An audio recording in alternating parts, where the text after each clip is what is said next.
كالريح قوية شبت كالنار وضية هبت كالريح قوية شبت كالنار وضية. Они сказали: обратитесь в иудаизм или христианство, и вы последуете прямым путем. Скажи: нет, в религию Ибрахима, Авраама, который был единобожником и не был одним из многобожников. Неужели вы скажете, что Авраам, Измаил, Исаак, Иаков и колено, 12 сыновей Иакова, были иудеями или христианами? О люди Писания! Почему вы припираетесь относительно Авраама? Ведь Таурат, Тора и Инджил, Евангелие, были ниспосланы только после него. Неужели вы не разумеете? Авраам не был ни иудеем, ни христианином.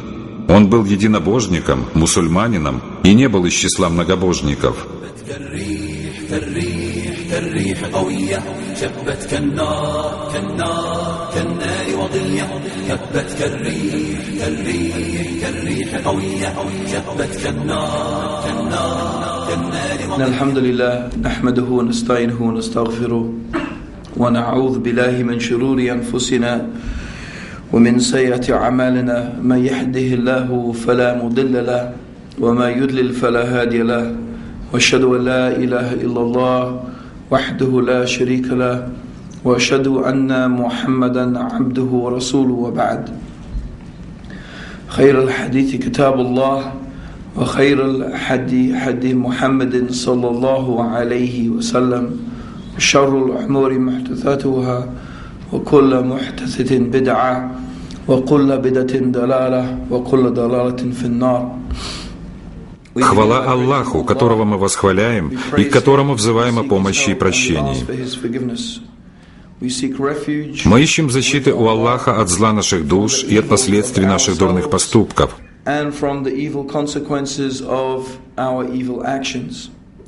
Кого Аллах направляет на прямой путь, того никто не сможет ввести в заблуждение. А кого Он оставляет в заблуждении, того никто не наставит на прямой путь. Мы свидетельствуем, что нет никого достойного поклонения, кроме одного Аллаха. И мы свидетельствуем, что Мухаммад, мир ему и благословение, раб Аллаха и его последний посланник.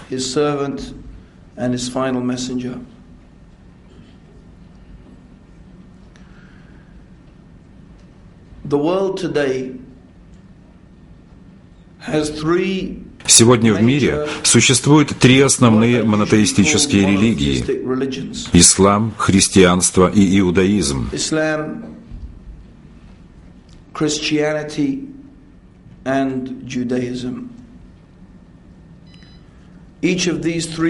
Каждая из этих религий верит в посланников,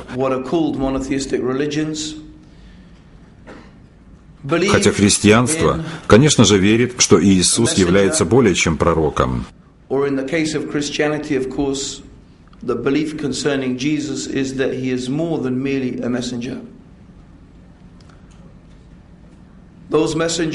Эти пророки и посланники, соответственно, Мухаммад, Иса или Иисус и Моисей, мир им всем. alayhi salam, peace be upon him, and Moses, alayhi salam, peace be upon him. Однако эти религии также признают высокие качества и благородные характеристики еще одного исключительного человека, одного пророка, чье имя Авраам или Ибрахим на арабском языке.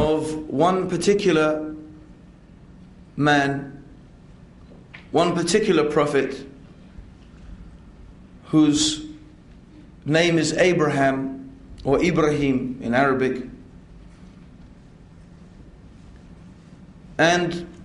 И в начале этой лекции я хотел бы обратить ваше внимание на этого человека, Ибрахима или Авраама.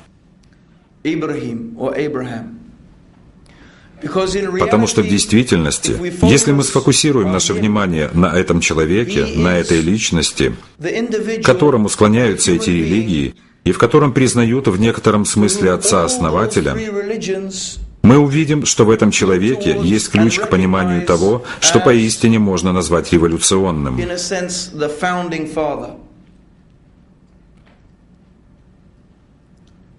Так давайте же посмотрим на этого человека, Авраама. Давайте рассмотрим его религию, его образ жизни, чему он придерживался, во что он верил и что практиковал. Because in fact, in this man is a clue to understanding something which one may say is revolutionary.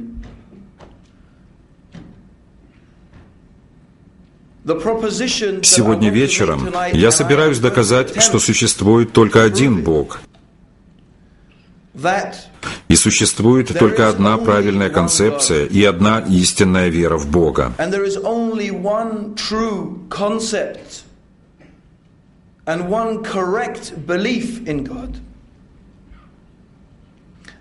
Существует только одна религия, приемлемая Богом. Религия пророков Авраама, Моисея, Иисуса и Мухаммада, мир им всем.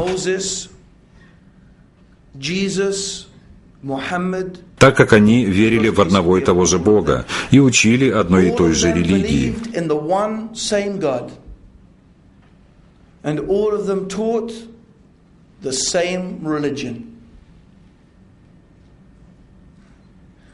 Поэтому мы должны задать себе вопрос, какова была религия Авраама?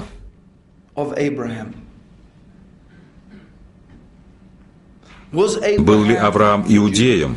Был ли он христианином?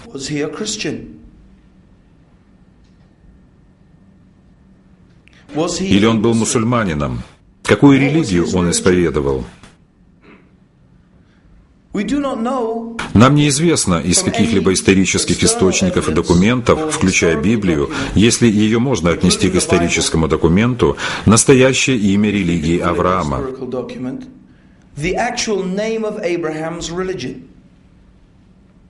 Но есть некоторые детали, которые помогут нам узнать больше об этом человеке, во что он верил, к чему он призывал людей и что он практиковал.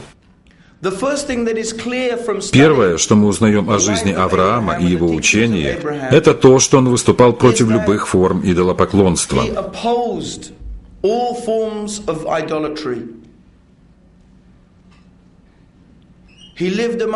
Он жил среди людей, которые поклонялись идолам, которых они вырезали из дерева и камня.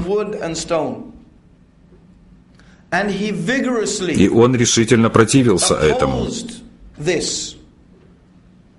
В то время люди поклонялись солнцу, луне и звездам, чему Авраам также противился.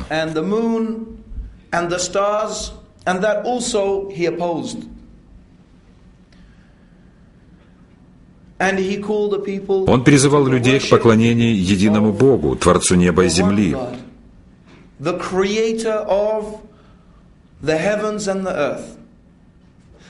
Тому, кто обладает полным контролем и властью над всеми вещами. Послание Авраама было очень ясным и бескомпромиссным, а именно то, что те предметы, которым поклонялись люди среди творения, то есть созданные вещи, такие как солнце, луна, звезды и идолы, вырезанные из камня и дерева, являлись ложными объектами для поклонения. Люди поклонялись им, обращались к ним с молитвами, использовали в качестве ходатаев, посредников между собой и Богом, в то время как на самом деле все эти вещи были не в состоянии помочь или принести какую-либо выгоду.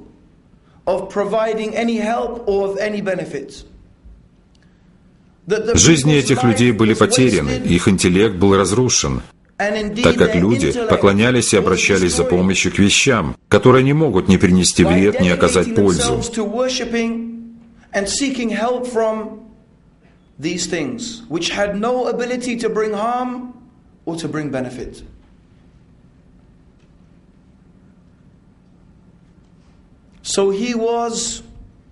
Итак, Авраам, мир ему, был непреклонным в своем монотеистическом убеждении, в своем призыве к людям поклоняться только одному истинному Богу, который является Творцом.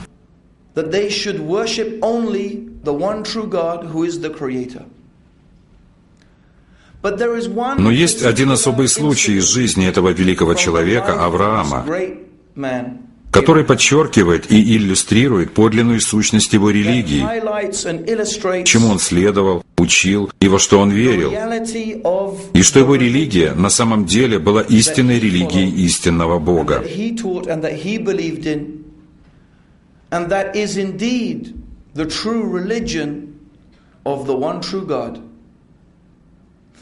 И эта история, это событие о том, как Аврааму было приказано принести в жертву своего сына.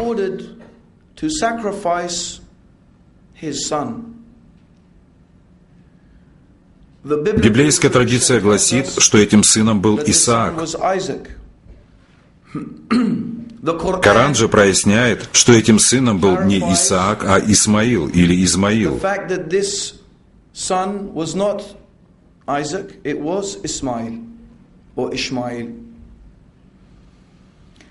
Однако в данный момент это не столь важно, кто именно являлся этим сыном.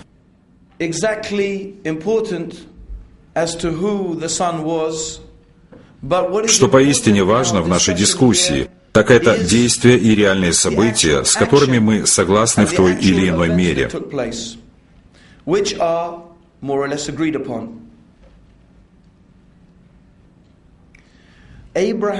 Итак, Бог приказал Аврааму. Об этом говорит нам Коран, что Авраам видел сон. Сны пророков являются откровением, и что ему было приказано Богом принести в жертву сына.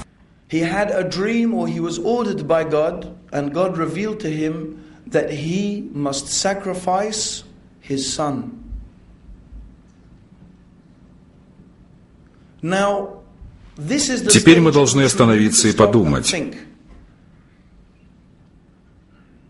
Перед нами человек, достигший старости.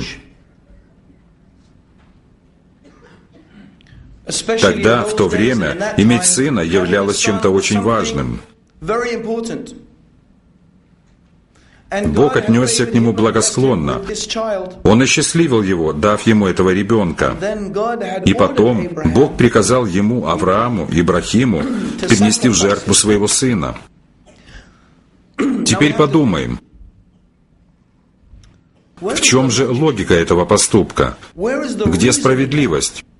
Есть ли этому разумное объяснение?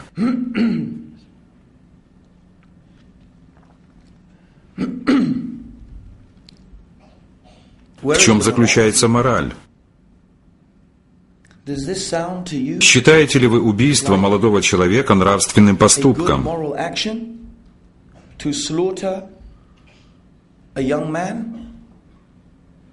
И даже если он согласен, как говорит об этом нам Коран, мы знаем из учения ислама, что Исмаил в то время был юношей, может быть, лет 17. И Авраам подошел к нему и сказал: «О, сын мой, у меня был сон, в котором Аллах приказал мне принести тебя в жертву. Что ты скажешь на это?» И Исмаил ответил: «Делай то, что наш Господь повелел». Но в чем же смысл? Является ли убийство собственного сына, невинного человека, здравым поступком? Но Авраам был истинно верующим человеком. А истинная вера в Бога не заключается только в вере в Его существование, в Создателя, который управляет всей Вселенной и имеет власть над всеми вещами, приносящий все в бытие, и что Он вечен и бесконечен. Нет, это вовсе не значит быть верующим в Бога. Это всего лишь признание того, что в действительности является самым рациональным, разумным и неизбежным убеждением, которым может обладать человек. Вера в Бога, в существование Творца, на самом деле есть единственным рациональным объяснением существования нашей Вселенной, нашего упорядоченного мира, в котором мы живем.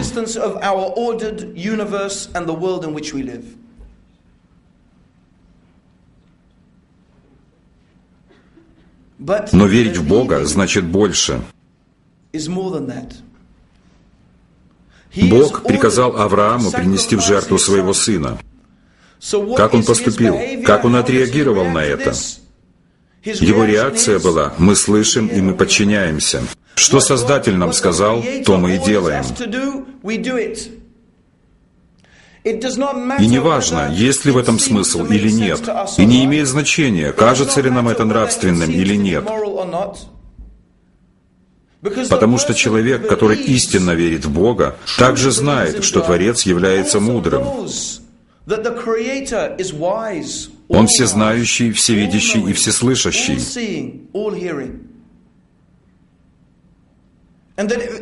И если Бог приказывает что-то, это необходимо соблюдать в знак благодарности Ему.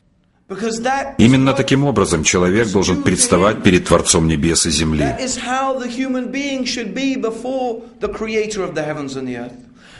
Итак, Авраам берет своего сына и собирается принести его в жертву.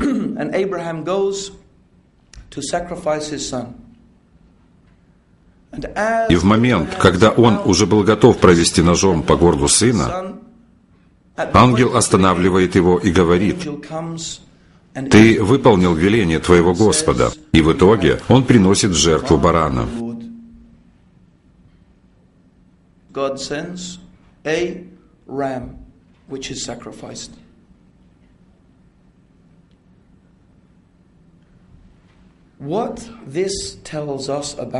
Из этого следует, что отношение Авраама к Господу миров заключалось в повиновении и подчинении. His relationship with the Creator of the heavens and the earth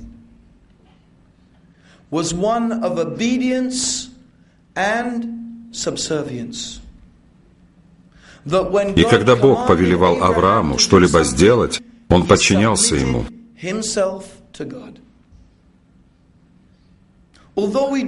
И хотя мы не знаем название религии Авраама, но, глядя на его жизнь и признавая то, что он поклонялся одному Богу, Творцу, и следовал Его заповедям и воле, можно сказать, что его религия заключалась в повиновении и покорности Богу.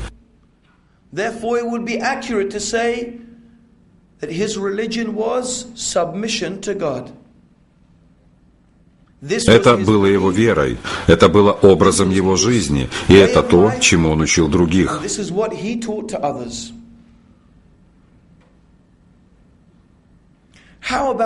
А что же в отношении Моисея? Моисей или Муса по-арабски упоминается в Коране много раз. Коран много говорит о Моисее или Мусе и о Бани Исраил, о детях Израиля. Мы знаем, что Моисей — потомок Авраама, потому что у Авраама было два сына — Исхак или Исаак и Измаил или Исмаил. Один из сыновей Исаака был Иаков или Якуб.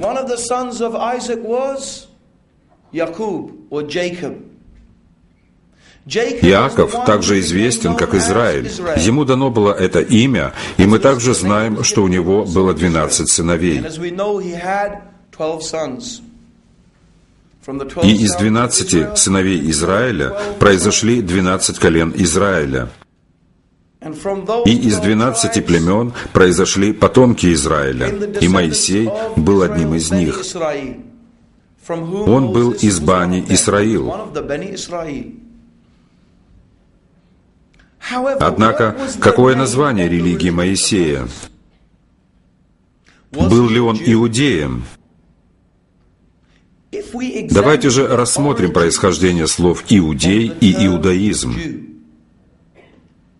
Каково же происхождение термина «иудей»?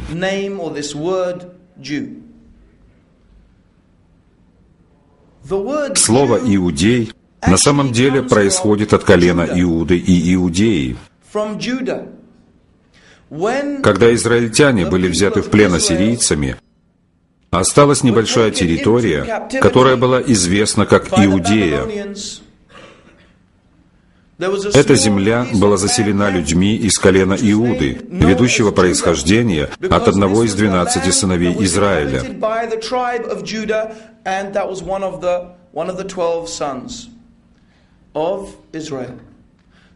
И люди, жившие на этой земле, стали известны как иудеи из Иудеи. Но это все произошло много лет спустя после смерти Моисея. Термин «иудей» не существовал во времена Моисея. Поэтому нельзя утверждать, что Моисей был иудеем, так как термина «иудей» не существовало. Но Моисей следовал религии, которую он учил, которую он практиковал, и за которой некоторые из окружающих его людей последовали. Каково же имя этой религии? Опять же, если мы обратимся к Библии, мы не найдем название этой религии. Однако, если мы еще раз используем тот же метод подхода, как в вопросе с Авраамом, и зададим вопрос, во что верил Моисей, что он проповедовал, мы столкнемся с тем же посланием, которому учил Авраам.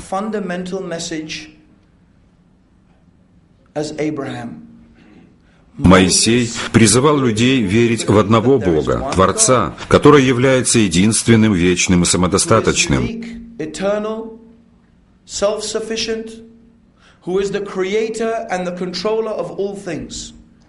И он учил, что нет ничего подобного Богу, и что Бог не подобен какому-либо из творений, и Его образ не может быть сотворен. Ни одно существо в море или в воздухе, ни один человек не могут быть похожими на Бога. Бог является уникальным, и Он Творец всему. И именно к этому Богу, к Создателю всего, должно быть направлено наше поклонение.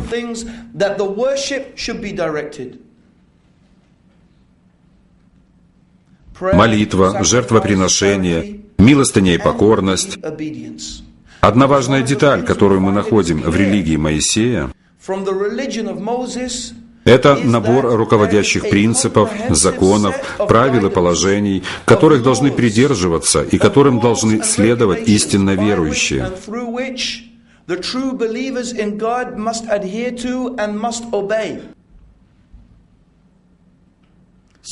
Следовательно, мы видим, что подобно тому, как Авраам поклонялся Богу и подчинялся Его законам, так и Моисей верил в одного Бога, подчинялся Его заповедям и учил других людей делать то же самое. Это истинная религия Моисея.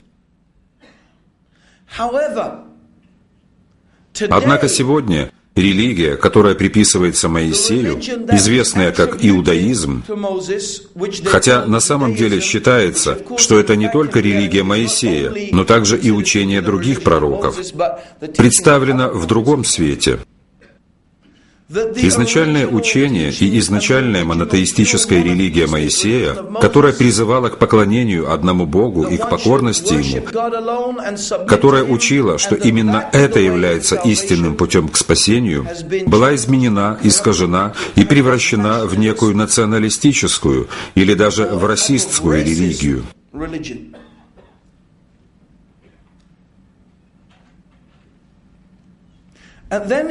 Теперь обратимся к Иисусу, мир Ему и благословение Всевышнего. Каково название религии, которую исповедовал Иисус? Если мы обратим наше внимание на религию, которая сегодня называется христианством и которую приписывают Иисусу, мы увидим совершенно другую картину. Это то, что действительно может озадачить любого, кто ищет истину.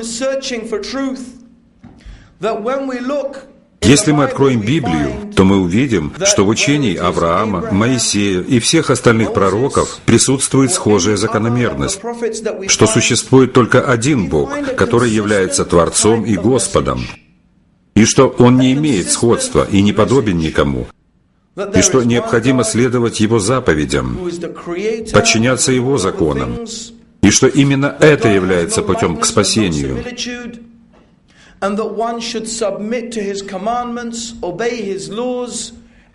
Люди же, которые отвергают эти заповеди, будут уничтожены, а люди, следующие им, будут иметь Божью благодать. Сегодня христианство утверждает, что Иисус пришел и учил совершенно иному, противоречащему посланиям пророков. Это противоречит самому главному учению о Боге, в которое мы верим, так как в христианстве нам говорят, что Создатель стал созданным. То есть, тот, кто является Господом и властелином небес и земли, стал нуждающимся смертным человеком.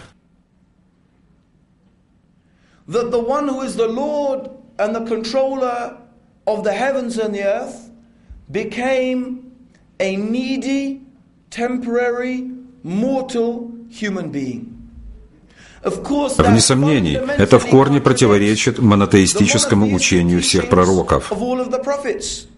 И самое поразительное то, что вы можете найти в Ветхом Завете, например, в книге пророка Осии, четкое заявление, где Бог говорит: «Я Бог, а не человек». Этот отрывок говорит нам, что Бог не человек. Следовательно, вы не можете наказать, унизить или убить Бога, потому что Бог вечен, без начала и без конца. Он вечен, и Бог самодостаточен и ни в чем не нуждается.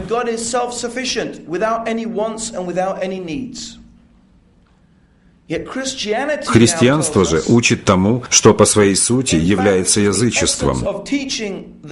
Именно тому, от чего предостерегали людей Авраам, Моисей и другие пророки.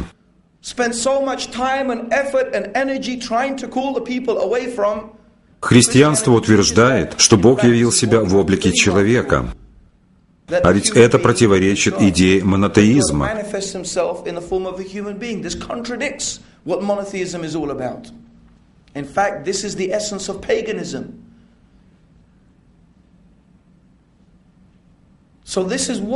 Вот вдруг пришел Иисус, и теперь мы должны верить совершенно в иное послание.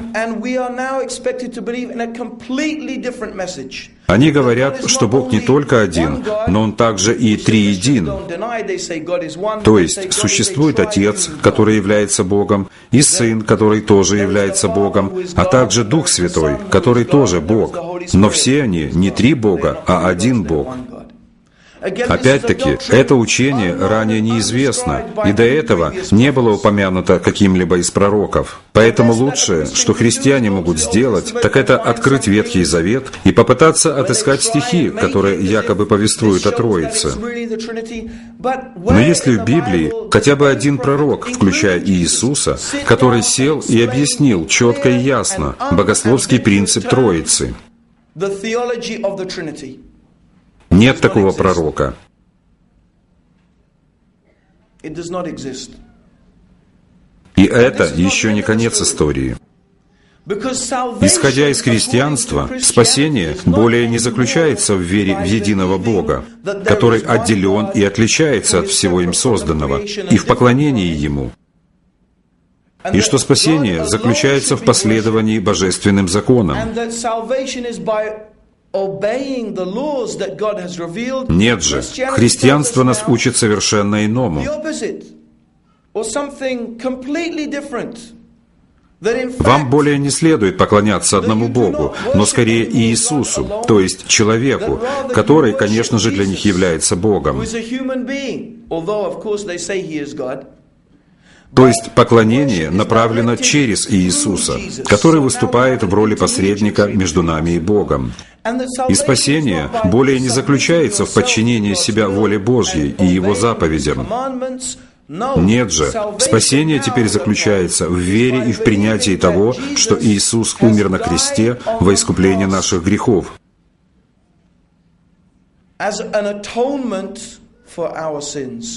And that salvation comes by believing in that and accepting it.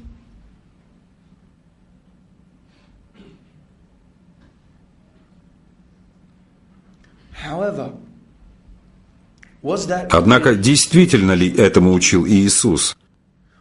Или это религия, которая была создана после Иисуса?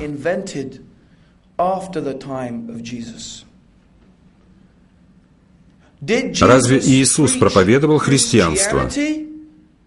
Или на самом деле он проповедовал другую религию? Прежде всего, Иисус никогда не проповедовал религию под названием христианство. На самом деле, термин «христианин» в то время выступал в качестве своеобразного прозвища, точно так же, как и термин «иудей» тоже изначально был прозвищем. Например, в Деянии апостолов говорится, что впервые их назвали христианами в Антиохии. Целый год собирались они в церкви и учили немалое число людей. И ученики в Антиохии впервые стали называться христианами. Христианин значит приверженец и последователь Христа. Но сам Иисус никогда никого не называл христианином и не наставлял этому. Итак, каково же было послание Иисуса? Конечно же, мы сталкиваемся с проблемой. И первая проблема заключается в том, что источники, которые доступны, или, по крайней мере, наиболее популярный источник, которым является Библия, имеют сомнительную достоверность. По сути, мы не можем быть уверены в том, что Матвей, Марк, Лука и Иоанн повествуют нам об истинном учении Иисуса и Его подлинных высказываниях.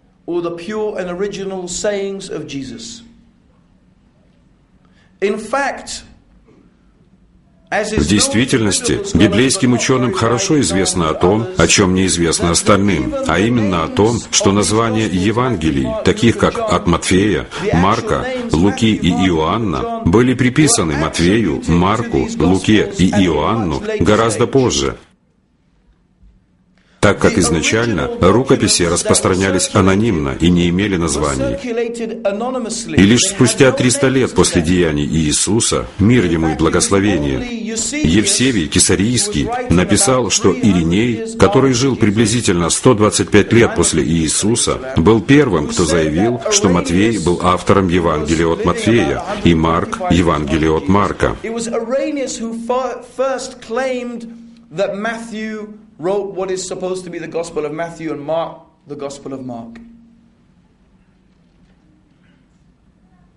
Однако изначально рукописи распространялись анонимно. В реальности мы даже не знаем, кто написал эти Евангелия. Помимо того, что существует буквально сотни Евангелий, которые были отвергнуты церковью как апокрифы, но вопрос, какой церковью? Это была церковь, которая остановила свой выбор на определенных доктринах, а именно на учении о троичности и на учении об искуплении, которое гласит, что Иисус умер за грехи человечества.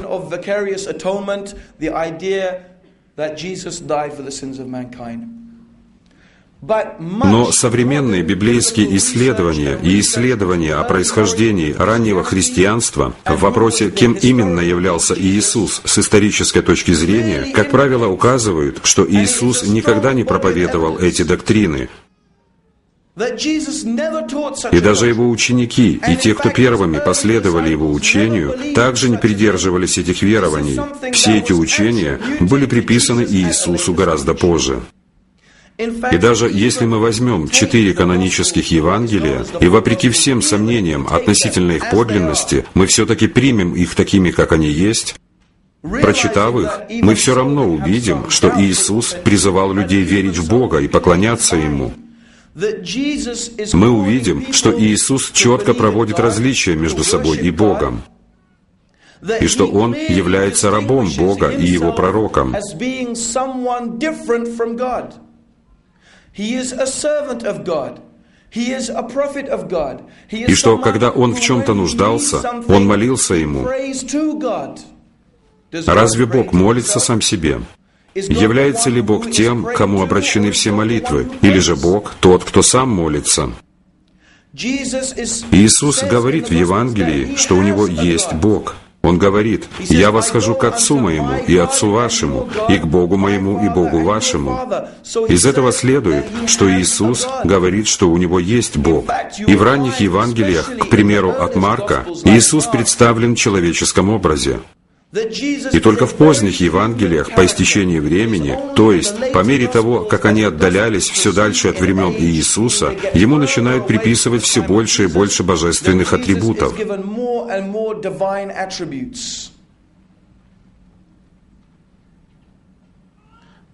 Но на самом деле мы можем увидеть, что Иисус по природе был обыкновенным человеком.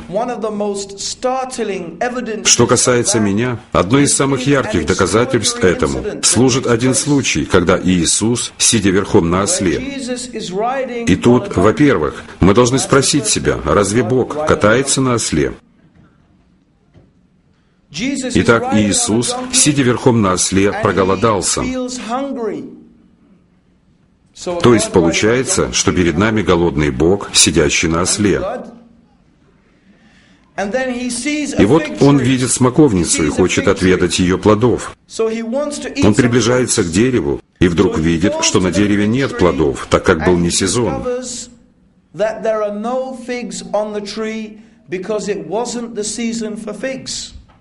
Получается, что Бог даже не знает сезон, в который смоковница приносит плоды. Он создал небеса и землю, но в то же время Он не знает, когда дерево приносит плоды. Таким образом, Иисус описывается, будучи неосведомленным в таких вещах. Так как же мы можем приписывать божественность этому человеку, который едет верхом на осле, испытывает голод и даже не знает, что тогда был не сезон для плодов смоковницы?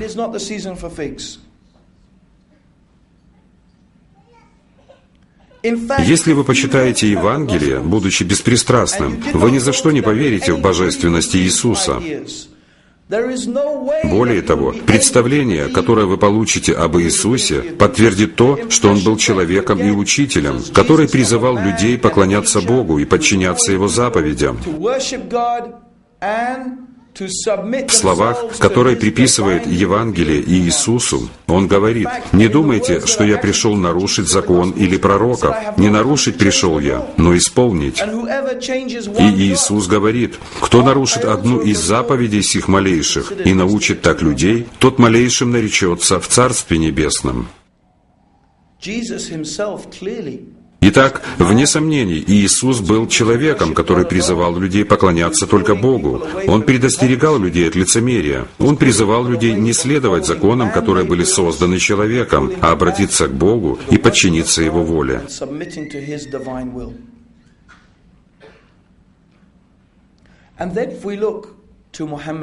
Теперь обратимся к Мухаммаду, мир ему и благословение Аллаха. Он происходил также от Авраама, но не через Исаака, а через Исмаила, его второго сына, потомками которого являются арабы.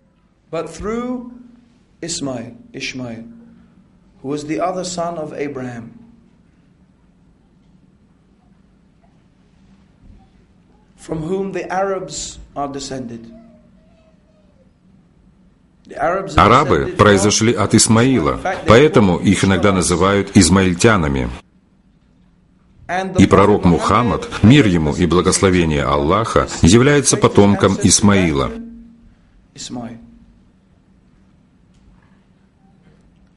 Так каково было послание Мухаммада? Каково фундаментальное учение ислама?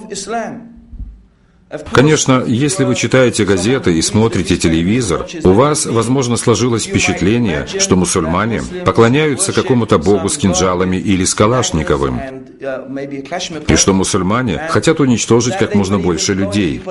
Вы подумаете, что это все заложено в исламе, и, наверное, даже предполагаете, что ислам и терроризм являются синонимами.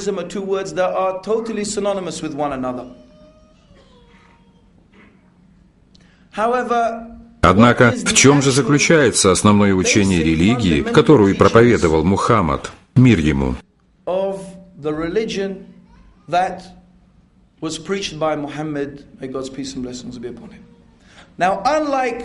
В отличие от Авраама и Моисея, и в отличие от Иисуса, мы знаем название религии, которой учил пророк Мухаммад. Потому что Коран ясно говорит нам, что название этой религии – Ислам. Забавно, однако, как некоторые христиане и секуляристы называют нас магометанами и говорят, что мы следуем магометанству. Видите ли, потому что они называют себя иудеями и христианами, они думают, что мы такие же, как и они, и поэтому называют религию магометанством, несмотря на то, что название нашей религии ясно и четко упоминается в книге. Название религии – ислам, и последователи называются мусульманами. Так каково же фундаментальное послание ислама? Каковы основные учения, в которые мусульманин должен верить? Опять-таки, если мы посмотрим на ислам, мы увидим, что он учит также верить в одного Бога, который является Творцом небес и земли. И Он, Господь, который имеет власть над всем, и что только Он достоин поклонения. That He is the sovereign, and He is the Lord, and that He alone is worthy of being worshipped. Ислам говорит нам, что мы не должны поклоняться Луне или звездам, или тому, что создано. Мы также не должны поклоняться людям. Мы должны направлять наше поклонение только Богу и подчиняться Его заповедям и законам, которые Он ниспослал во благо всему человечеству. To the laws, to the way that God has revealed for the benefit of all of mankind. So therefore, поэтому, точно так же, как Моисей и Иисус, Мухаммад призывал верить в Бога и подчиняться Ему. Muhammad also taught to believe in one God and submit to Him. Если же мы рассмотрим значение слова «ислам», мы обнаружим что-то поистине интересное.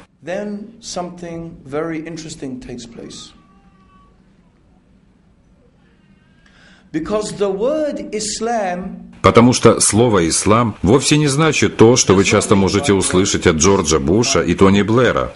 Ведь теперь они учат нас нашей религии. Но это очень мило с их стороны. Муфтий Буш и муфтий Блэр. Возможно, вместо слова «президент» им следует написать «шейх аль-Ислам».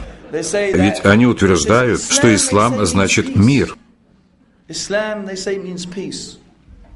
Это очень мило. Спасибо, Жорж. Они, знаете, подсылают так называемых мусульманских ученых, но вы знаете, что я имею в виду, чтобы сказать нам, что ислам значит «мир».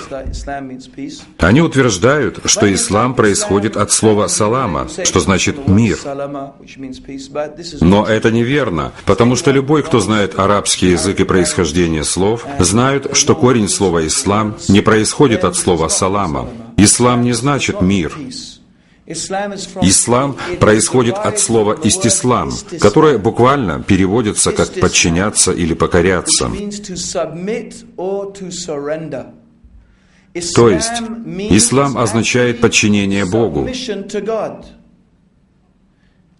Слово «ислам» значит покорность Богу. Само слово значит покорность, но покорность кому? Покорность Богу. Таким образом, слово «ислам» — название религии, которое описывает религию. Если кто-то хочет узнать, чему учит ваша религия, просто скажите «моя религия ислам», что означает подчинение Богу.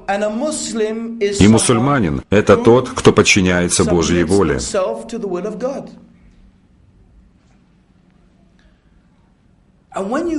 Когда вы читаете Коран, вы сталкиваетесь с чем-то поразительным и одновременно прекрасным, что приносит чувство облегчения и спокойствия в ваше сердце.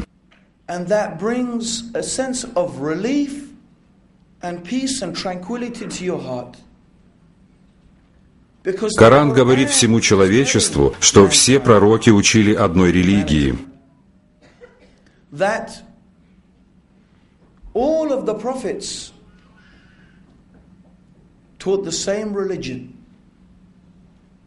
Послание Авраама, послание Моисея, послание Иисуса и послание Мухаммада на самом деле были одним посланием. Все они поклонялись одному Богу. Они призывали людей поклоняться и верить в одного и того же Бога. И в действительности они призывали людей следовать одной и той же религии, одному образу жизни и одному пути к спасению. Они призывали верить в Бога, поклоняться Ему и следовать Его заповедям. И если это перевести на арабский язык, то вы получите слово «ислам». Следовательно, Авраам был мусульманином и призывал людей к исламу. Точно так же, как и Моисей, и Иисус, и Мухаммад, все они тоже были мусульманами и проповедовали ислам. И истинные последователи этих пророков были мусульманами и тоже следовали исламу. Один Бог, значит и религия одна.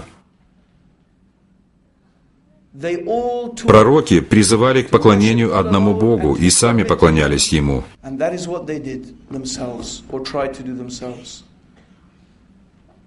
И Бог не дал нам разные религии, что впоследствии вызвало беспорядок и конфликт. Творец не спаслал только одну религию и один способ спасения.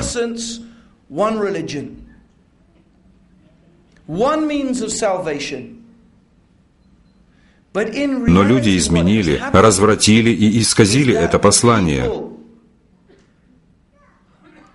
так как изначальное послание и учение пророков было одно.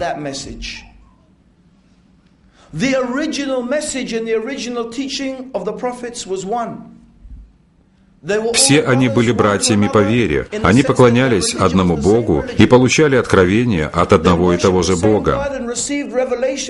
Это был один и тот же ангел, имя которому Гавриил, который передал Тору Моисею, Евангелие, Инджиль Иисусу и Коран Мухаммаду.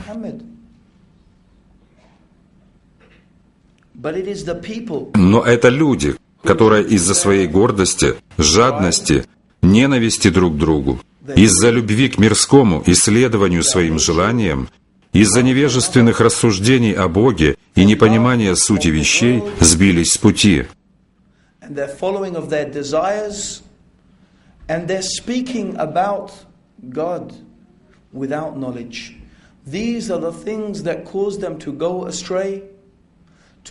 Они изменили послание, исказили учения пророков и придумали свои религии.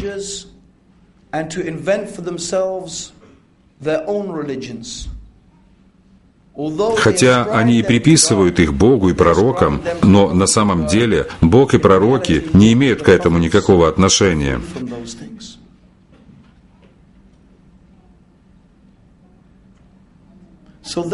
Поэтому нет оснований для конфликтов, которые присутствуют между религиями сегодня.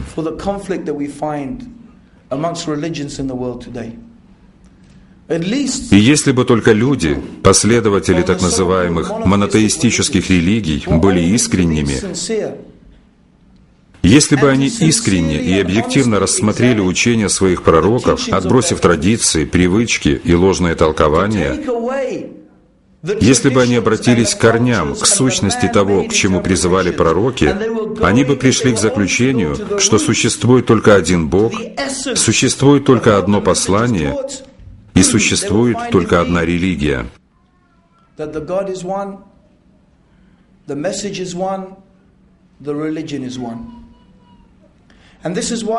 Пророк Мухаммад, мир ему и благословение Аллаха, сказал, что религия Бога — это словно красивое здание, вокруг которого ходят люди. Но в этом здании отсутствует один камень.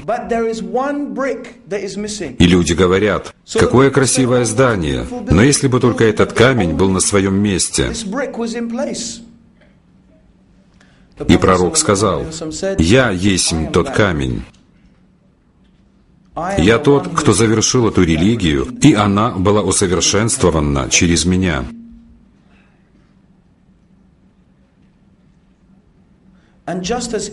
Поэтому тот, кто верил в Авраама и узнал о Моисее, являлся истинно верующим только при условии, если он поверил в Моисея.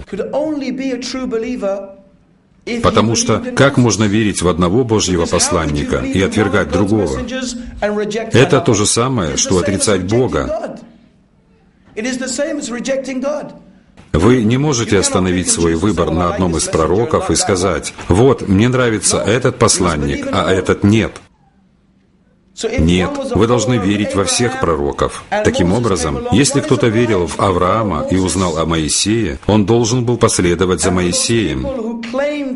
И те люди, которые уверовали в Моисея, когда к ним пришел Иисус, мир ему и благословение, а он действительно был Мессией для детей Израиля, он был тем ожидаемым Мессией, они должны были последовать за ним и не отвергать его. Так как отрицание посланника Божьего значит неблагодарность и неверие, неверие в Бога.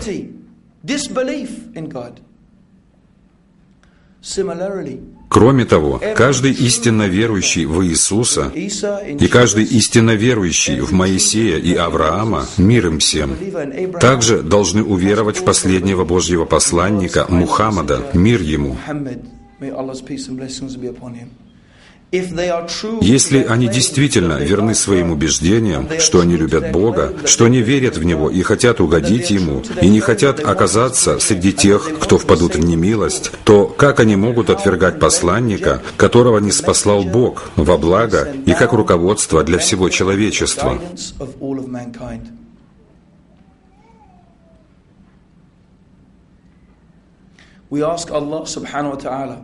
Мы просим Аллаха, Создателя всего, указать нам верный путь и приблизить нас к истине. Аллахумма салли аля Мухаммадин ва аля алихи ва сахбихи ва саллям.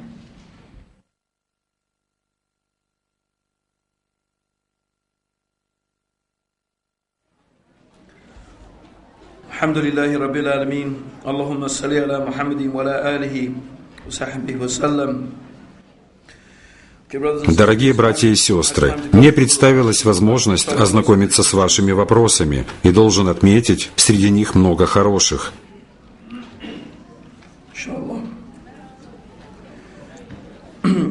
Итак, первый вопрос. Смог ли Мухаммад превознести свою религию так, как это сделал Христос, любя всех равносильно, так, как только можно любить Бога? Думаю, что это яркий пример веры, не подкрепленной какими-либо доказательствами или фактами. И в этом наша проблема. Люди имеют убеждения, не подкрепленные какими-либо доказательствами. Утверждение, что Иисус превознес свою религию и веру и в конечном счете полюбил всех, является безосновательным.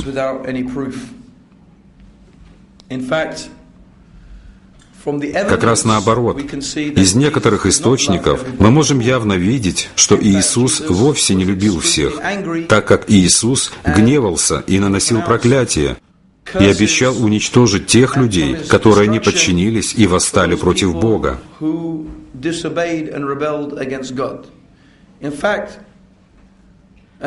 Как мы уже упомянули историю о смоковнице, которую я, между прочим, недорассказал. В соответствии с этой историей, когда Иисус обнаружил, что на дереве не было плодов, Он проклял его. И в итоге оно засохло и умерло. Это дерево ничего не сделало, кроме того, как быть таким, каковым его создал Бог. Так в чем же вина этой смоковницы? Иисус также проклинал книжников и фарисеев. Он обзывал их всякими прозвищами. Он даже сказал, что их отец – отец лжи и сам дьявол. Он многое чего им говорил. Так что утверждение, что, мол, Иисус любит вас или Иисус любит всех, и то, все это звучит мило, но, как я уже говорил, это необоснованное утверждение и не соответствует реальности. Более того, все пророки, как и сам Бог, любили только тех, кто повиновался Всевышнему и следовал Его заповедям, и поклонялся только Богу. И Аллах гневается и накажет тех людей, кто не повинуется Ему и поклоняется всему другому, только не Ему. other than here. Это реальность This is the ситуации. reality of the situation.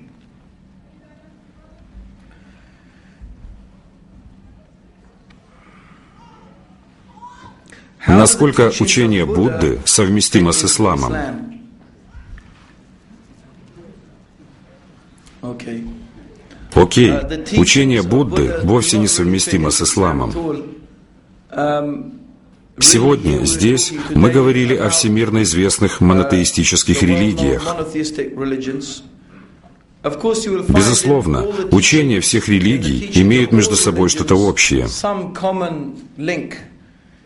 Все они призывают людей совершать хорошие дела и воздерживаться от плохих, так как многие из этих хороших и плохих вещей являются универсальными и общепринятыми нормами морали.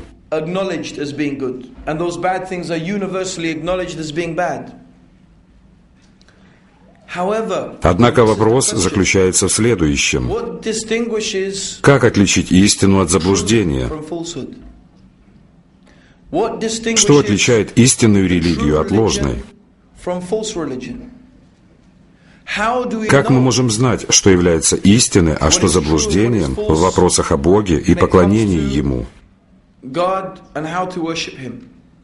Это вопрос, который люди себе не задают. Они также не в состоянии на него ответить. Часто потому, что мы верим, или же нас приучили в этом обществе верить, что религия – это всего лишь вопрос веры. И многие говорят, что вера, по определению, означает верование во что-то невероятное, что не имеет доказательств. Мол, я верю, и мне не нужны доказательства. Но в исламе это вовсе не так. Вера в исламе значит, что ты веришь во что-то очень правдоподобное, основой которого служат доказательства и свидетельства. В учении Будды, по крайней мере из того, что нам известно, есть некоторые полезные и интересные вещи, так как я, например, был последователем буддизма на протяжении нескольких лет. Но я столкнулся с такой же проблемой в буддизме, как и во многих других религиях, а именно, как я могу быть уверен, что следую истине? Как я могу быть в этом уверен? Да, восьмеричный путь, указанный путь Будды, казался очень интересным. Он включает в себя такие элементы, как правильное воззрение, правильную речь, правильное поведение и так далее. Но проблема заключается в следующем. Что значит «правильно» или «хорошо»? Кто определяет, что значит «хорошо»? В конце концов, это всего лишь мнение человека, Будды. И, может быть, некоторые вещи, которые он сказал, являются истиной, а другие — заблуждением. Но где уверенность в этом? Как вы можете быть уверены, что вы следуете истине? Аналогичная проблема с иудаизмом и христианством, так как книга, Библия, просто усеяна противоречиями и разногласиями, историческую подлинность которых невозможно проверить. Так как же мы можем быть уверены в том, что то, чему она нас учит, верно и действительно от Бога? Как мы можем знать, что именно от Бога, а что было дописано человеком? Как мы можем быть уверены в том, что некоторые учения не были выброшены из Писания? А разве можно в этом быть полностью уверенным? Слава Богу, я нашел решение этой проблемы в исламе. В исламе я достиг уверенности, я нашел доказательства, что это от Бога и что Мухаммад был Божьим посланником. Но это отдельная тема. По этому вопросу я рекомендую вам обратиться к моим лекциям, которые я ранее провел в Сиднее под названием «Ислам. Религия истины» или «Чудеса Корана». Я думаю, что эти лекции уже доступны на дисках, которые вы можете легко приобрести, и мне нет смысла повторять эти лекции снова.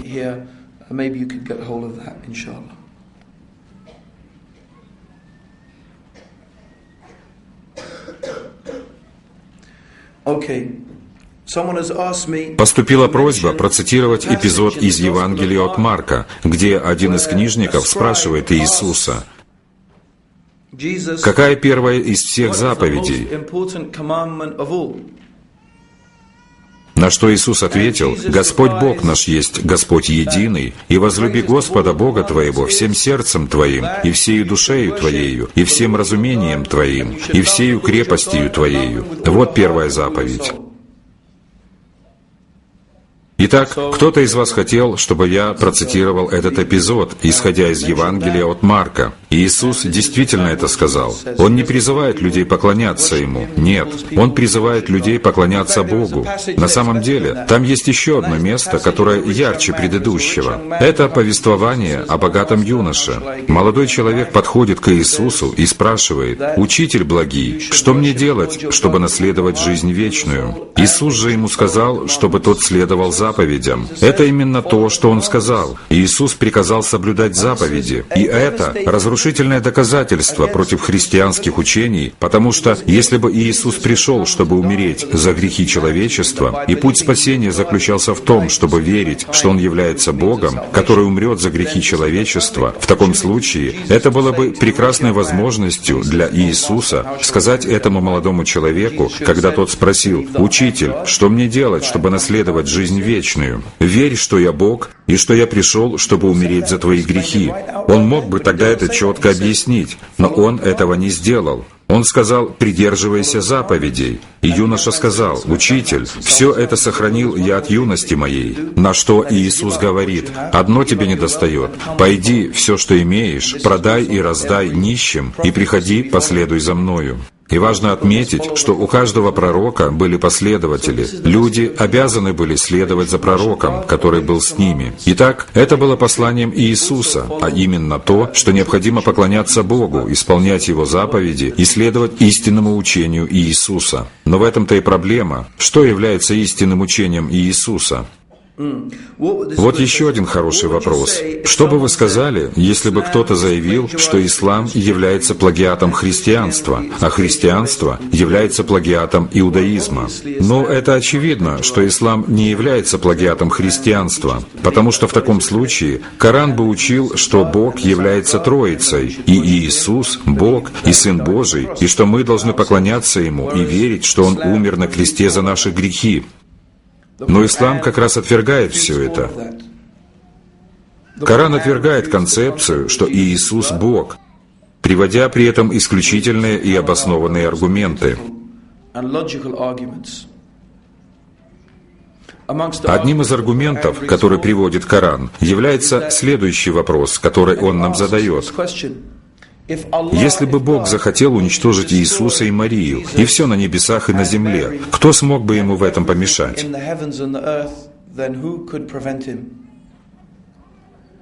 То есть Иисус и Мария, как и все остальное, находятся под властью Бога. Так как же кто-либо из них может быть Богом?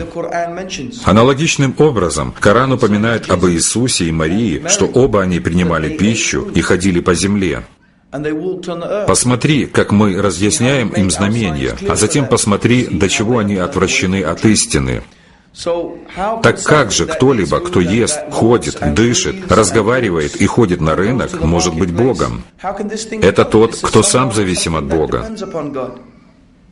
Иисус также не является и Сыном Бога. И ни один человек не является Сыном Бога, потому что Бог не родил и не был рожден, и нет никого равного Ему. Ничто не похоже на Него.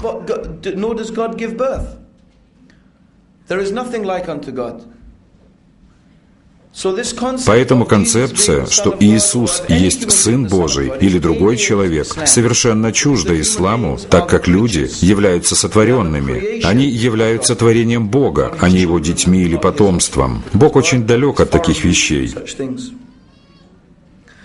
Следовательно, невозможно утверждать, что Коран или Ислам являются плагиатом христианства. И утверждение, что христианство является плагиатом иудаизма, тот, кто говорит это, очевидно, очень запутался. Я, честно говоря, не знаю, что и сказать. Это странно, поскольку на это ничего не указывает. Но есть люди, которые утверждают, что Мухаммад, мир ему и благословение, скопировал Библию, что он взял информацию из Библии. Но в связи с этим возникает несколько вопросов. Во-первых, в то время Библия еще не была переведена на арабский язык. Так что Библии на арабском не существовало. Во-вторых, многие истории и повествования о Моисее, Аврааме, Иисусе и многих других пророков, которые содержатся в Коране, отличаются от тех, которые в Библии. В них присутствуют некоторые детали, которые пропущены, или некоторые события, которые не упоминаются в Библии вообще, а некоторые истории сильно отличаются. Более того, самое удивительное то, что в Библии встречаются моменты, которые явно ошибочны и противоречат тому, что мы называем проверенными научными знаниями, которыми мы обладаем сегодня.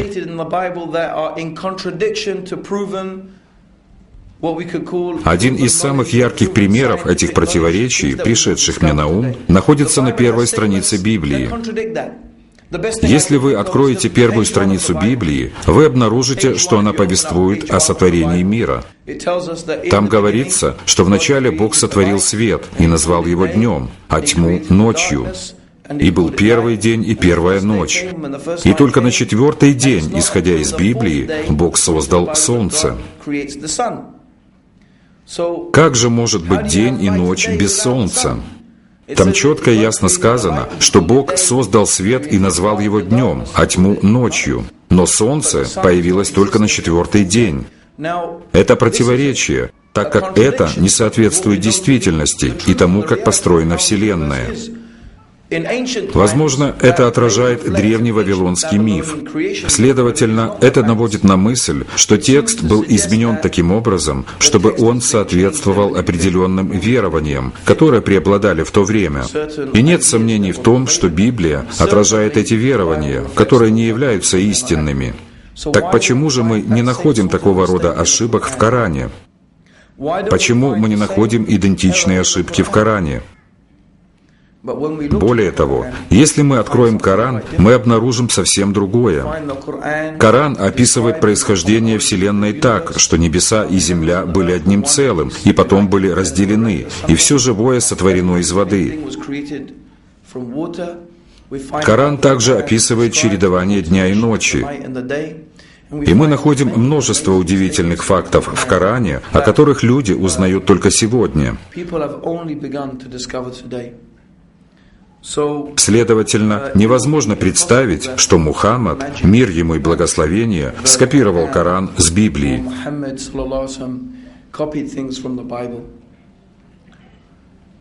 Опять-таки, не существует доказательств, указывающих на то, что у пророка Мухаммада был доступ, полученный из уст священников, раввинов, или доступ к каким-либо иным текстам. Как мы также знаем, что пророк Мухаммад не мог ни читать, ни писать. Так откуда же он мог взять эту информацию? Это необходимо объяснить. Одно из самых логичных объяснений этому есть то, что эти знания пришли именно оттуда, как он и утверждал, а именно от Бога.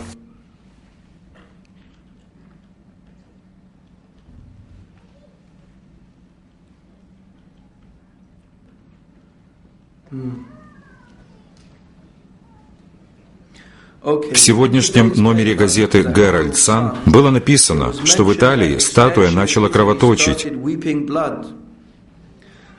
и тысячи верующих хлынули к месту предполагаемого чуда. Что вы думаете об этом? Я расскажу вам одну историю.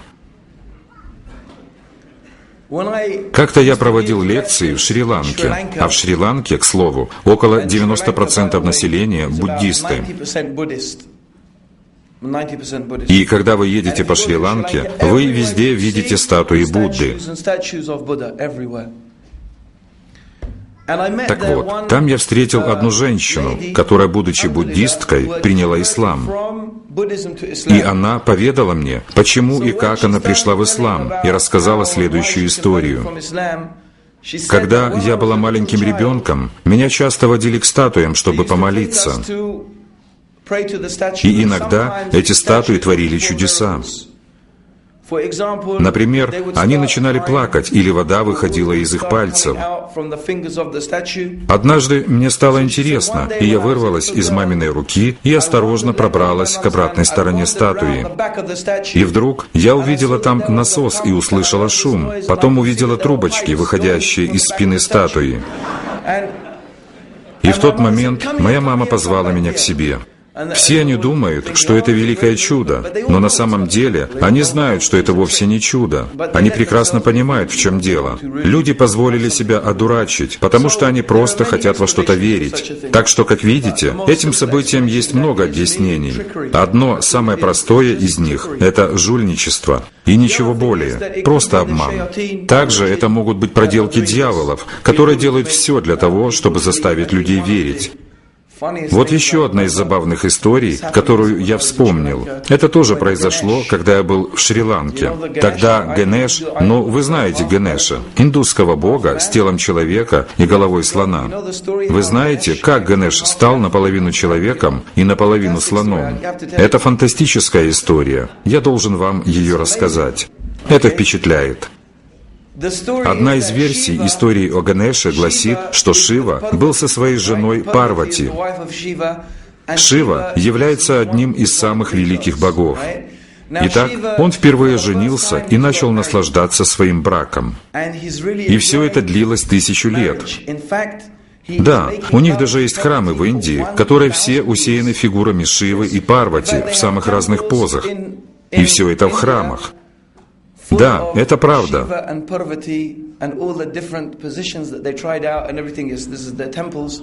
Так вот, и пока Шива и Парвати развлекаются 1000 лет, другие боги начинают злиться, так как был один демон, который творил много гадостей, и его мог остановить только Шива. Поэтому они решили послать кого-то к Шиве, чтобы ему об этом рассказать. В конечном итоге они посылают его сына. Я не знаю, когда у него успел появиться сын, но это не важно. Его сын стучит в дверь, и Шива из-за того, что его потревожили, очень разгневался. В итоге он достает меч и отсекает голову сыну, не осознавая, что это его сын.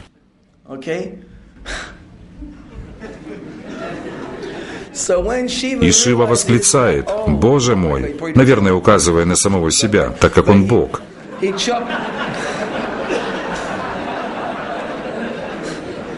В общем, он понимает, что это был его сын, и делает следующее. Он отсекает голову первому попавшемуся существу, которым оказался слон, и ставит голову слона на место головы сына. Я не знаю, почему он не взял голову сына и не прилепил ее обратно.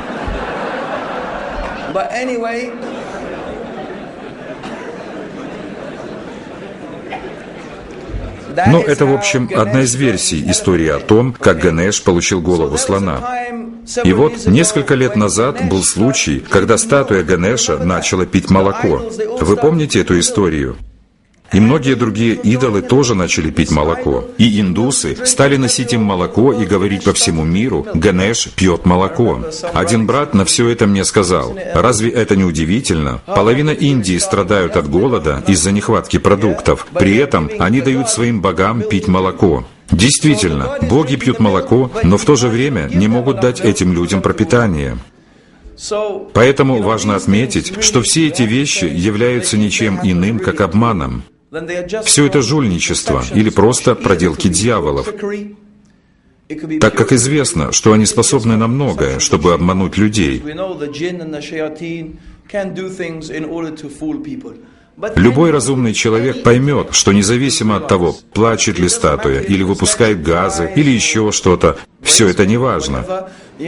Это ничего не значит. Это вовсе не означает, что эта статуя или изображение достойно поклонению, или чтобы вы молились на нее, или искали заступничество через нее.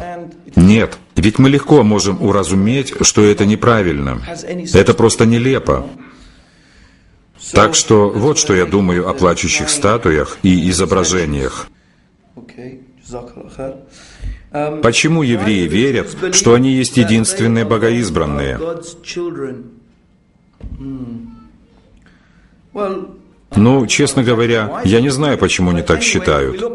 С исторической точки зрения, безусловно, было время, когда Бани Исраил, то есть дети Израиля, были единственными людьми на всей планете, которые поклонялись Богу, и следование Его заповедям было их образом жизни.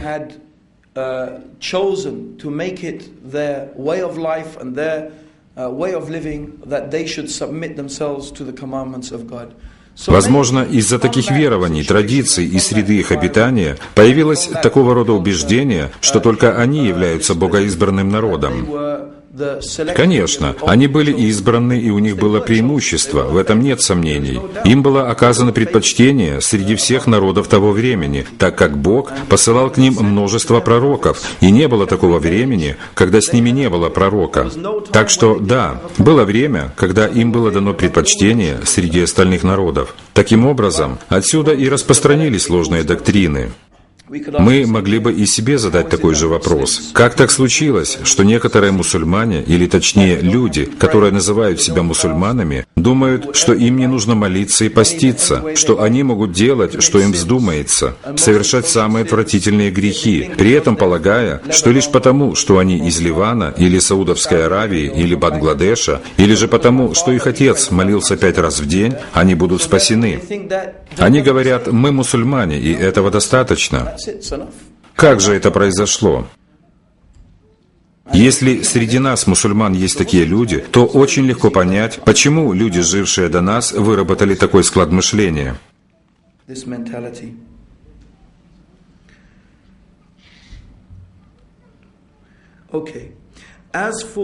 Неужели в Библии не существует никаких доказательств в подтверждение того, что Иисус является Божьим Сыном? Ведь вы лично процитировали стих из Библии, где Иисус сказал: «Отец мой и Отец ваш».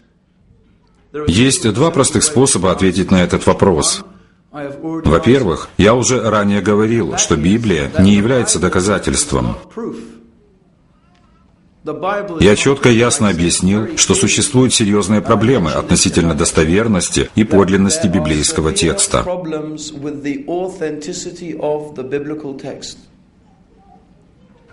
Мы не можем быть абсолютно уверены в том, что книга, которую мы называем Библией, на самом деле является откровением, которое было дано Иисусу и Моисею, мир им всем.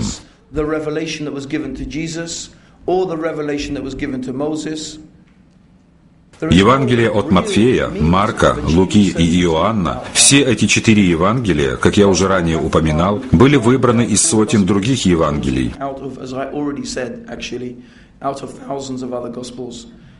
Они были выбраны на основе предпочтения определенного доктриального толкования, которое позже переросло в римско-католическую церковь. В то время существовало множество различных христианских сект и групп, у которых были самые различные верования относительно Иисуса. Вы должны понять, что то христианство, которое мы знаем сегодня, является учением, которое доминировало в то время. Но ведь это вовсе не означает, что это учение было верным. Так что это первый ответ на вопрос. Библия не является доказательством. Поэтому, если Библия говорит, что Иисус является Сыном Божьим, это ничего не доказывает. Второй аргумент заключается в том, что если мы даже признаем Библию как один из источников доказательства, само использование термина «Сын Божий» не присуще только Иисусу. Есть множество стихов в Библии, где другие люди тоже называются сынами Божьими. На самом деле, уже было доказано, что использование таких терминов, как «сын этого» и «дочери того», являлось очень распространенным в древнем арамейском и древнееврейском языках. Например, в свитках Мертвого моря упоминаются такие термины, как «сыновья света» и «сыновья тьмы». Согласно Евангелиям, Иисус говорил фарисеям, что их отец — сатана и отец лжи. То есть, Он назвал их детьми дьявола, разве не так?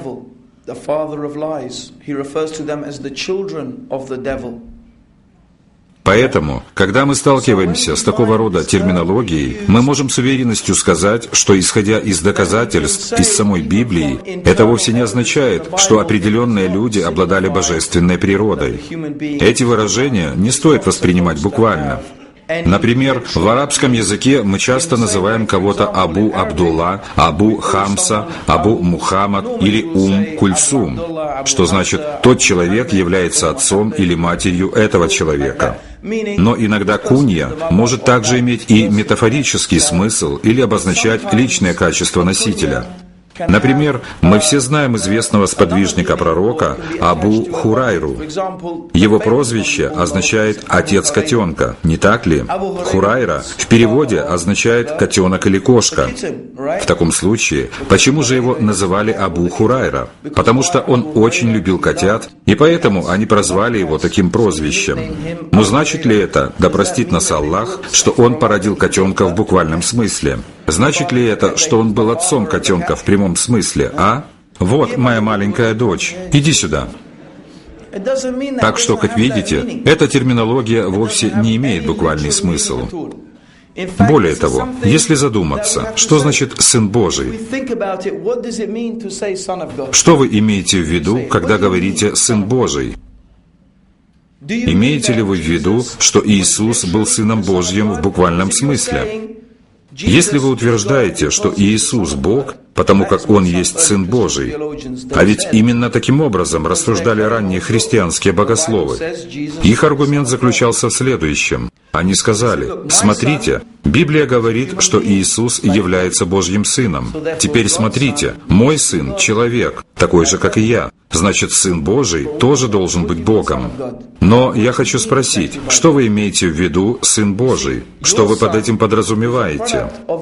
Ваш сын является результатом полового акта, который произошел между вами и вашей женой, не так ли? Значит ли это, что Бог тоже имел интимные отношения с женщиной, чтобы породить сына? Потому что только таким образом появляются сыновья. Через интимную близость.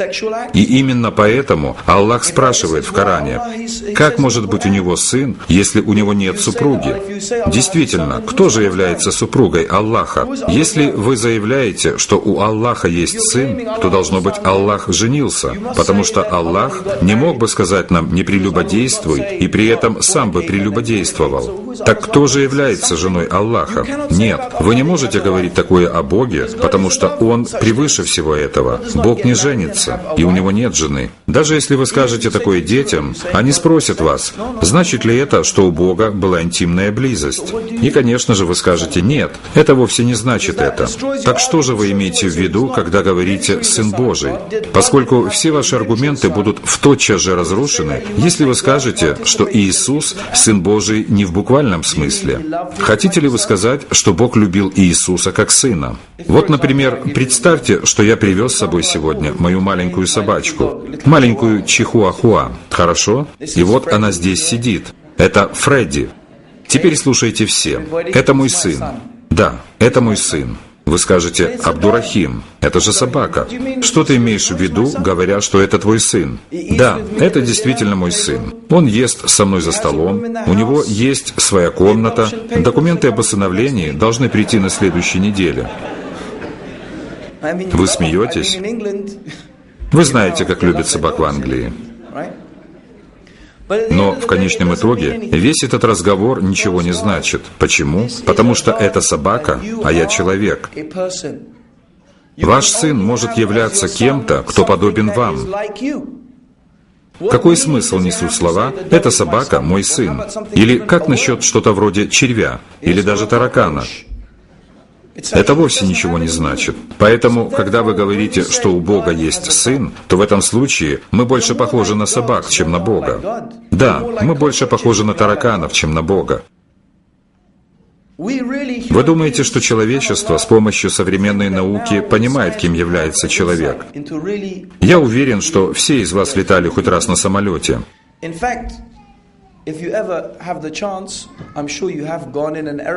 Вы поднимаетесь высоко в небо и потом смотрите вниз на землю, и люди становятся все меньше и меньше, пока вовсе не исчезнут, они настолько малы. Может быть, вам удастся рассмотреть дома или машины. Так что мы, люди, просто маленькие пятнышки на этой земле. А если вы отдалитесь от Земли, то и планета вам покажется пятнышком. А если вы еще выйдете за пределы нашей Солнечной системы, то вся Солнечная система будет как крупинка. А если вы улетите вообще за пределы галактики, размер которой миллионы световых лет, то и она станет крупинкой.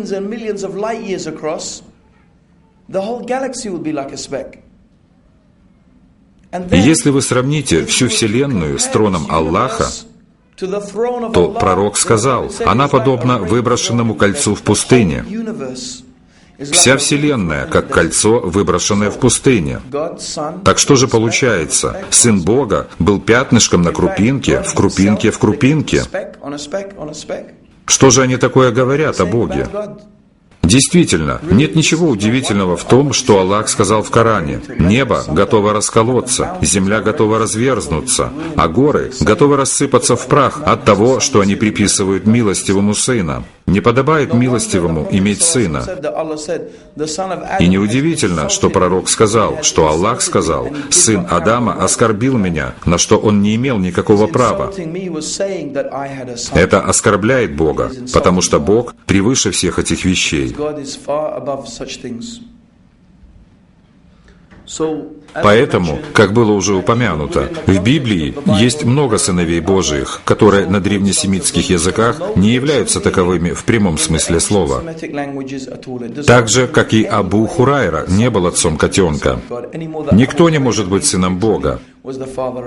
Поэтому, если мы даже и будем использовать Библию в качестве доказательства, она не поддерживает концепцию, что Иисус является Богом, потому что Он Сын Божий.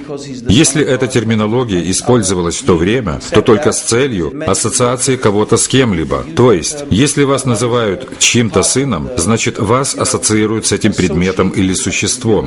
То есть, сын дьявола тот, кто ассоциируется с ним. Но при этом дьявол никого не рожал. Так же, как и сыны Божии, те, кто следует за Богом и повинуются Ему. И это единственное значение, которое может быть, если мы примем Библию как доказательство, несмотря на все сомнения в ее достоверности.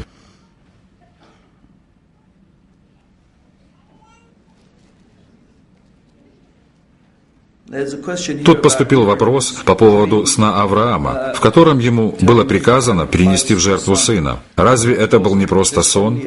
Нет, потому что, как я уже говорил, сны пророков — это совсем другие сны. Они от Бога и являются частью откровения. Когда пророк видел сон, то он был от Бога и являлся частью откровения, посланного Богом. Так что это был не просто сон наподобие тех, которые мы видим.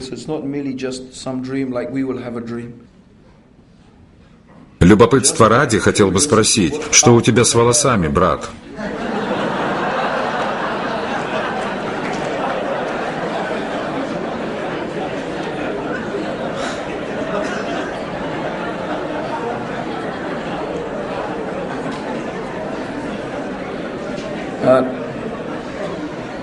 Я даже не знаю, что сказать.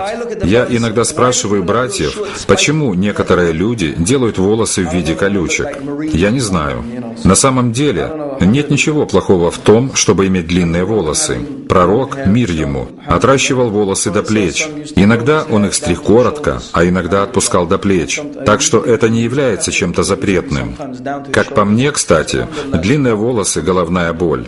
Когда я сказал своим братьям в Англии, что хочу обрезать волосы, они сказали: «Не режь волосы, Абдурахим, потому что, когда у тебя длинные волосы, ты похож на Иисуса».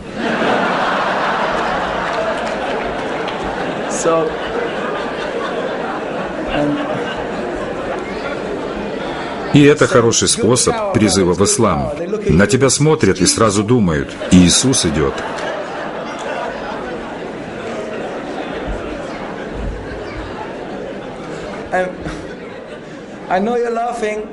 Я знаю, вы смеетесь, но со мной такое случалось не раз. Как-то ко мне подошел парень в уголке Оратора в Гайд-парке в Англии и сказал: «Если ты скажешь, что ты Господь, я поверю».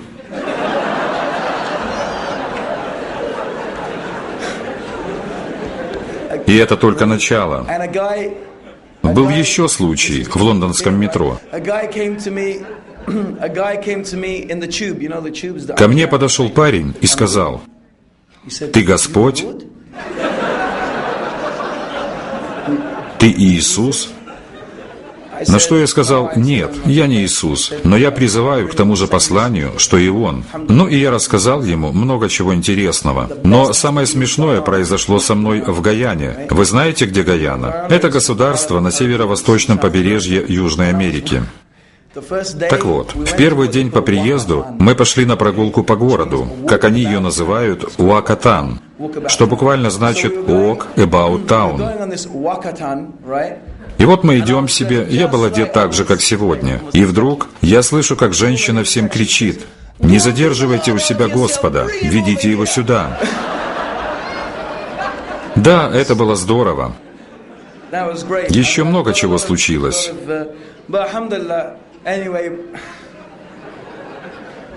В общем, это по поводу вопроса, что у тебя с волосами, брат.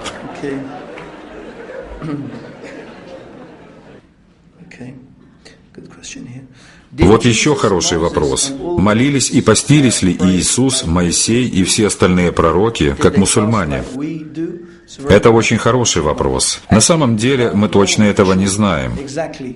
Нет сомнений в том, что люди до нас также постились, так как Бог сказал в Коране, что вам предписан пост, подобно тому, как он был предписан вашим предшественникам.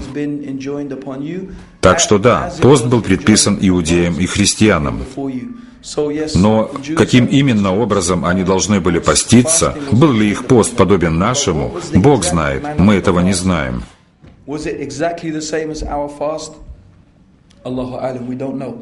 Была ли молитва подобна нашей? Если мы почитаем Писание иудеев и христиан, особенно иудеев, мы увидим общие черты, такие как омовение перед молитвой, а также преклонение, так как из библейских источников мы видим, что пророки, включая и Иисуса, падали ниц в молитве.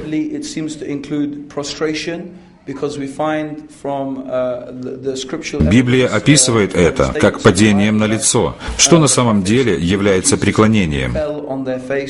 Она также упоминает о поклонах во время молитвы. Мы также знаем, что им были предписаны регулярные молитвы и время для молитв. Но было ли все точно так же, как и у нас? Безусловно, нет, так как Аллах поручил пророку Мухаммаду то, чего Он не поручал пророкам до него, а именно то, что весь мир является мечетью для нас. Мы действительно должны задуматься об этом, ведь это такое благо. Весь мир — мечеть, что значит, мы можем молиться в любом месте. Но с предшественниками это было не так. Им было дозволено молиться только в определенных местах. Таким образом, некоторые детали относительно молитвы похожи, а некоторые отличаются. Но, как я уже сказал, омовение, преклонение — все это было частью молитвы пророков.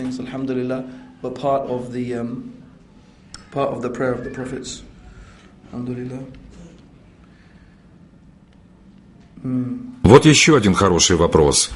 Да, очень важный вопрос. Является ли принесение в жертву барана Авраамом символом Иисуса как Агнца Божьего, который был принесен в жертву за грехи человечества? И является ли воскресение и чудеса, совершенные Иисусом, доказательством Его божественности? Два очень хороших вопроса. Давайте рассмотрим сначала второй вопрос. Нет, тот факт, что Иисус творил чудеса, не является доказательством Его божественности. Приведу вам убедительный аргумент. Если вы хотите проверить обоснованность какого-либо аргумента, и неважно, идет ли разговор об исламе или о чем-нибудь другом, является ли этот человек мусульманином или нет, все, что нужно, так это найти этому аргументу универсальное применение. Итак, человек, написавший этот вопрос, выдвинул следующий аргумент. Иисус является божеством, потому что Он творил чудеса. И самый лучший способ проверить достоверность этого аргумента — это применить этот принцип универсально, то есть ко всему. И если это применимо ко всему, значит, это хороший аргумент. Если же нет, значит, он ошибочный. Вот, к примеру, Иисус является Богом, потому что Он творил чудеса. Значит, если Будда творил чудеса, Он тоже Бог. Если Кришна совершал чудеса, Он тоже Бог. И если Мухаммад совершал чудеса, вы должны признать, что Он тоже Бог. И все остальные пророки, Авраам, Моисей, Илия, тоже боги, так как они творили чудеса. То есть, если кто-то творит чудеса, и поэтому он становится божеством, по логике вещей значит, что любой, кто совершает чудеса, тоже является Богом. Не так ли? Вы должны к этому подходить универсально. Вы не можете просто сказать «нет, нет». Это только когда Иисус совершает чудо, является доказательством того, что Он Бог. Когда же кто-либо другой это делает, это ничего не значит. Это плохой аргумент, так как это ничего не доказывает. Таким образом, ваш аргумент исчерпан. То есть, если Иисус является Богом, потому что Он творил чудеса, то ведь другие пророки тоже их совершали. Значит ли это, что они боги? Конечно же нет. На самом деле, если мы снова обратимся к тому, что написано в Библии, мы увидим, что Иисус сказал: «Я ничего не могу творить сам от себя». И та власть, которая была у Него, была дана Ему Богом.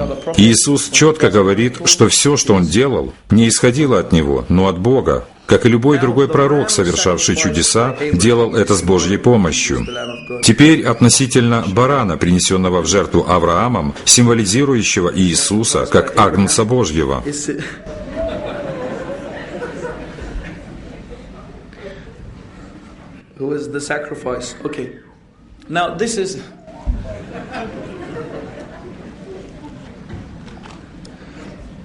На самом деле, в этом нет ничего символичного. Прежде всего, нам необходимо разобраться в концепции жертвоприношения.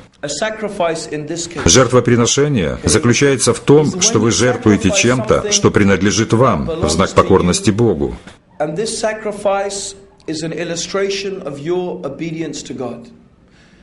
Если я возьму ягненка или овцу или теленка и принесу его в жертву, это значит, что я потрачу деньги и усилия, тем самым пожертвую чем-то от себя.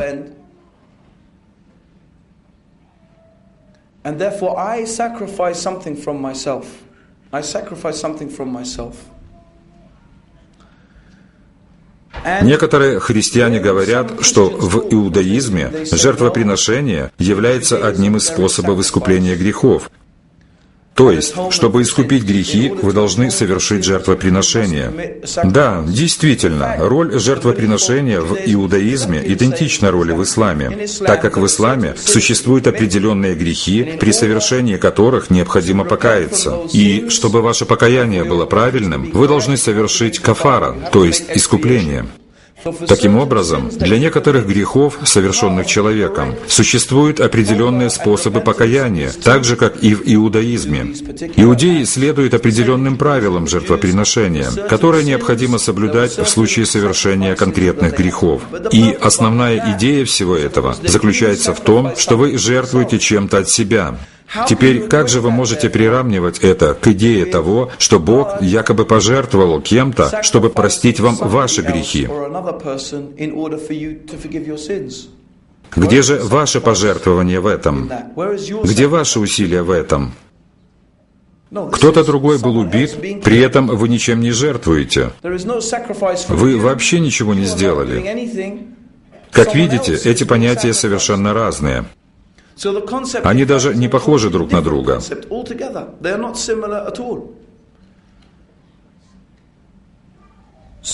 Так что баран, принесенный в жертву Авраамом, вовсе не символизирует Иисуса.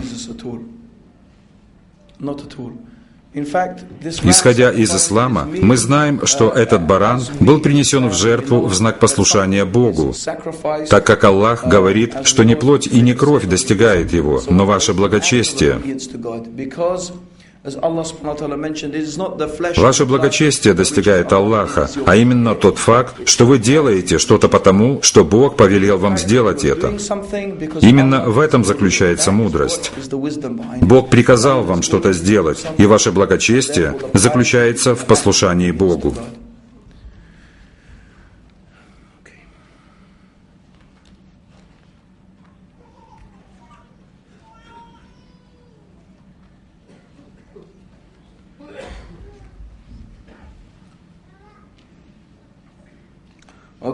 Это были все вопросы по теме.